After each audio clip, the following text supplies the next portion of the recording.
till the age of 60, he never put his forehead on the ground, never made a sajda. He was born into a Muslim family, in a Muslim country.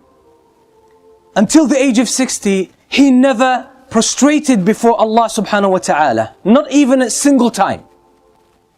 He had 2 sons, and Allah guided his sons in their 20s. They started practicing them praying, and they tried to give their father da'wah, give him advice over and over again, but he never responded to his children. He always thought that these are my children, I know more than they do. So he never dealt or handled his pride in order to listen to his sons. And one day he saw his son, his eldest son, growing his beard. And after his son gave him advice, he said, why don't you shave this? Why don't you take it away? The son got shocked, and he just said, out of shock, in a state of shock, he said, I'm afraid you'll go to the hellfire. I'm afraid you'll go to the hellfire. He just got offended, and sometimes we mix our personal feelings with our concern for others in terms of da'wah. But subhanallah, it brought about good results. That very word shook the father. He started thinking about himself. And subhanallah, a few months later, the father sneaks into the masjid and makes his first prayer ever in the masjid, where his son leads the prayer. The son didn't know the first couple of times, but other people brought it to his attention. Understanding that his father has an issue with pride, he never spoke with his father about it. He said, it seems that he found his way, let him carry on his own. And that's exactly what he did. This man used to smoke 80 cigarettes every day. 80 cigarettes every day.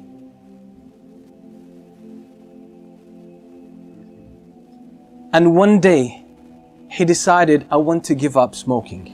And that was after listening to many classes delivered by his own son.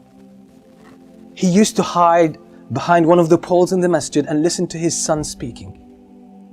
Listen to his son preaching, and he got impressed. His head turned around. His view of life, his outlook on life started changing. He realized, he thought he had a life. He thought he was leading a good life. But now he realized that this is the real life. It's in the masjid. Real life is when you connect with Allah subhanahu wa ta'ala. That's when you start to feel the sweetness of life and the sweetness of Iman. So he started listening to the talks of his son secretly, and even buying some of his tapes and listening to them at home.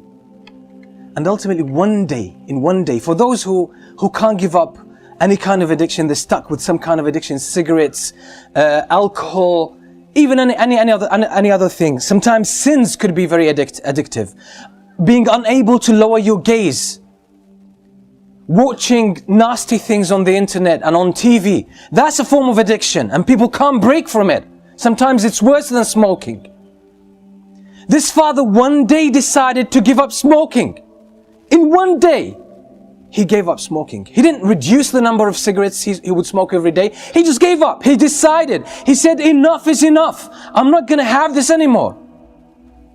And he gave up smoking from 80 cigarettes a day to 0. So it's a matter of decision. It's a matter of commitment. And you can get all of this once you connect with Allah subhanahu wa ta'ala. Now I know the father. He is 73 years old now. 73 years old. Now he gave up smoking at the age of 68. At the age of 68. Now, among the learned people that I know in my life, and I know a lot, he's one of the most outstanding. At the age of 68, his life took a new direction. He read Tafsir Ibn Kathir more than 15 times.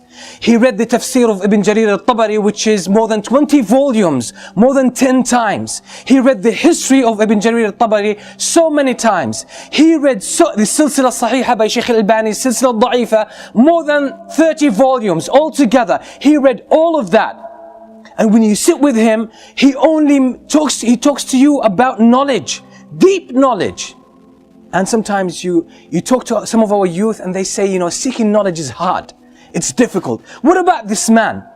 How much memory has he got left at the age of 68? That now he's one of the strong students of knowledge in his own country. And when you sit with him, mashallah, you always learn something.